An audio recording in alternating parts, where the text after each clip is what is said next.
Hello everyone.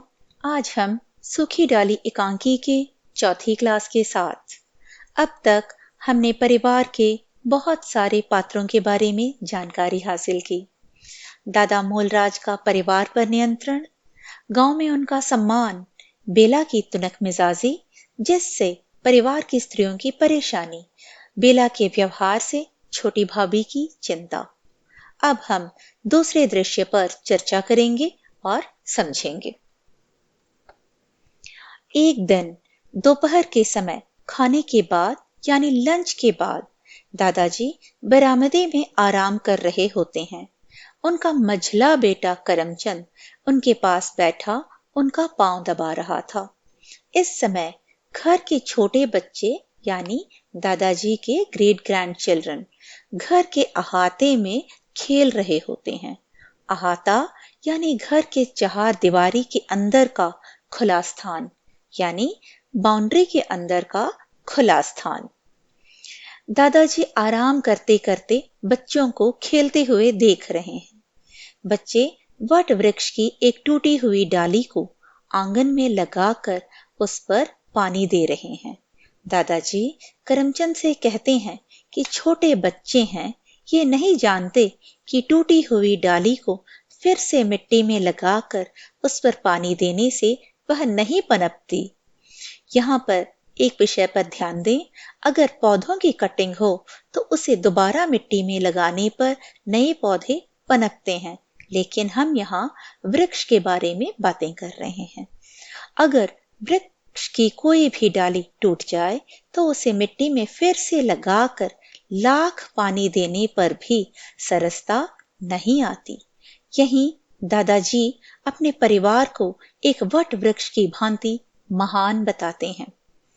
तभी करमचंद बोल पड़ता है कि ऐसा लगता है शायद हमारे इस वट वृक्ष रूपी महान परिवार से भी कोई एक डाल टूट जाए। दादाजी चिंतित हो उठते हैं, पूछते हैं कौन, और कारण जानना चाहते हैं। करमचंद बताता है कि उसे परेश और बेला के अलग हो जाने की आशंका है। बेला को इस परिवार के कोई भी सदस्य अच्छे नहीं लगते। इस परिवार की कोई भी वस्तु अच्छी नहीं लगती। उसे अपने मायके को लेकर डर यानी अहंकार की भावना आवश्यकता से अधिक है। दादाजी ने आपत्ति जताते हुए कहा कि यदि कोई भी शिकायत थी यानी कंप्लेन थी तो उसे तुरंत ही सॉल्व कर देना चाहिए था। हल्की सी खरोंच भी हो तो उस पर तुरंत दवा लगा देनी चाहिए। खरोंच यानी स्क्रैचेस, अन्यथा यह बढ़कर बड़ा सा घाव बन जाता है। घाव वुंड बन जाता है। फिर उस पर चाहे जितनी भी मरहम यानी दवा लगा दी जाए, लेकिन वह घाव कभी ठीक नहीं होता। उससे मवाद निकलता रहता है। मवाद बस। यहाँ पर शारीरिक घाव की चर्चा नहीं की जा रही है। यहाँ मानसिक घाव के बारे में बातें की गई है। शारीरिक घाव समय के साथ ठीक हो जाता है, लेकिन मानसिक घाव को यदि समय पर ठीक नहीं किया जाए तो यह बढ़कर नासूर बन जाता है। नासूर यानी जो कभी ठीक नहीं होता। दादाजी अनुभवी हैं, एक्सपीरियंस्ड हैं। वे नहीं चाहते थे कि परिवार में कोई भी सदस्य किसी भी कारण से मानसिक तनाव से गुजरे। समय पर हर शिकायत छोटी या बड़ी तुरंत ही सुलझा दिया जाए। यहाँ पर यह प्रोवर्ब सटीक बैठता है, अ stitch in time saves 9। Karamchand ने तुरंत अपने द्वारा लाकर दिए गए मलमल के थान और रजाई के अबरे के बारे में बताया, जिसे बेला ने हाथ तक नहीं लगाया था। उसने यह भी बताया कि बेला को अपने मायके के घराने को बहुत ज्यादा बड़ा चढ़ाकर यानी ग्रेट मानने की आदत है और ससुराल को तुच्छ मानती है और वह ससुराल से घृणा करती है, घृणा की दृष्टि से देखती है। तभी दादाजी ने उसे समझाते हुए कहा कि बेटा, बड़प्पन यानी ग्रेटनेस कोई बाहर की वस्तु नहीं है। बड़प्पन तो मन का होना चाहिए। यानी ग्रेटनेस दुकानों में बिकने वाली कोई चीज नहीं है, ये तो मन के भाव हैं। इसे हमें अपने व्यवहार से ही प्रदर्शित करना चाहिए। वे कहते हैं कि बेला इस परिवार से तभी अलग हो जाना चाहेगी जब उसे घृणा के बदले केवल घृणा मिले। बेला को अगर मायके के सामने ससुराल वाले अगर गंवार लगते हैं तो कोई बात नहीं, अगर उसकी घृणा के बदले उसे प्रेम दिया जाए तो उसके मन में स्थित घृणा धीरे धीरे धुंधली पड़ जाएगी, फेड हो जाएगी, लुप्त हो जाएगी।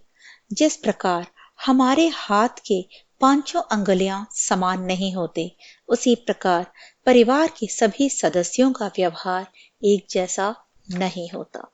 इसलिए हमें एक दूसरे के मनोभावों को समझकर, एक दूसरे के अच्छे गुणों को समझकर रहना चाहिए।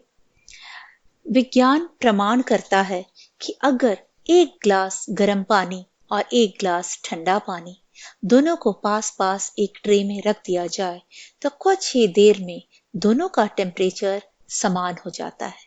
यानी दोनों एक दूसरे के गुणों को अपना लेते हैं और मीडियम टेम्परेचर के बन जाते हैं। इसलिए हमें परिवार में एक दूसरे के साथ रहकर एक दूसरे के उत्तम गुणों को आत्मसात कर लेना चाहिए।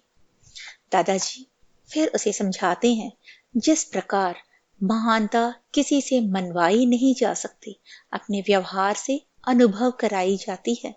फोर्स करके किसी की ग्रेटनेस को दिखाने की कोशिश की जाए तो लोग उसे कभी मानेंगे नहीं।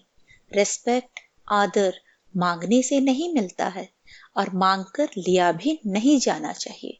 हमें दूसरों की भावनाओं का आदर करना चाहिए और साथ ही अपने व्यवहार को इतना अच्छा बनाना चाहिए कि लोगों के मन में अपने आप आदर का भाव उत्पन्न हो जाए।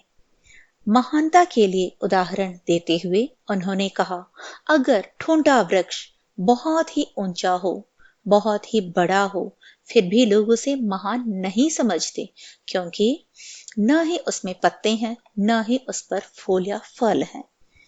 लोग उसे ही महान समझते हैं जिस पेड़ पर अधिक डालियां हो, पत्तों से भरा हो, फलों से लदा हो, लोगों को शीतल पवन तथा छाया प्रदान करता हो, उसे महान माना जाता है। इसलिए व्यक्ति को विनयी, हम्बल बनकर रहना चाहिए। मनुष्य की गुणों की पहचान उसके व्यवहार से की जाती है। धन्यवाद।